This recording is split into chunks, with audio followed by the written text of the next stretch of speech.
Zee 24 तास एक पाऊल पुढे।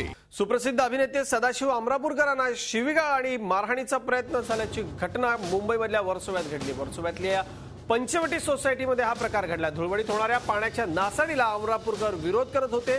त्यांच्या या आवाहनाला न जुमानता मुजुरांनी उलट अमरापूरकरांवरती चारेरावी केली, तसंच त्यांना शिवीगाळ केली।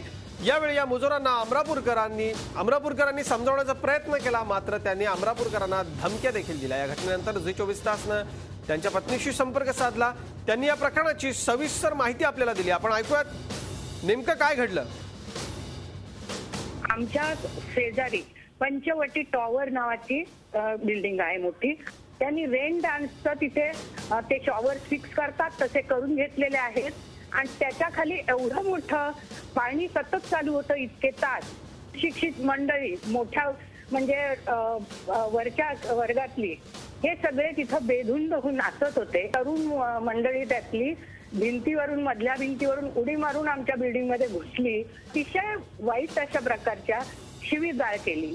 तर यांनी सांगितलं की तुम्ही ते पाणी बंद करा, कारण महाराष्ट्रात पाणी मिळत नाहीये प्यायला आणि तुम्ही हे काय नासधूस चालवली पाण्याची। त्यावरून ते भडकले आणि येऊन आमच्या बिल्डिंग मध्ये घुसून सदाशिवजींना गालीगलोच केली। त्यांनाही मारलं असतं पण ते नाही झालं।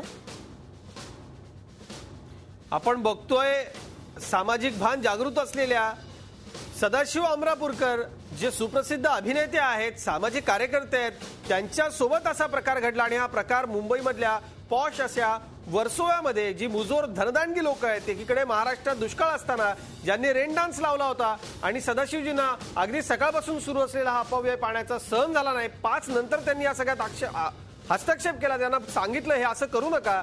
त्यावेळेला त्यांना मारहाणीचा प्रयत्न झाला, शिवीगाळ झाली। हे सगळं अत्यंत संतापजनक आहे। तिथले स्थानिक पोलीस अधिकारी या सगळ्या घटनेची तातडीने दखल घेतील।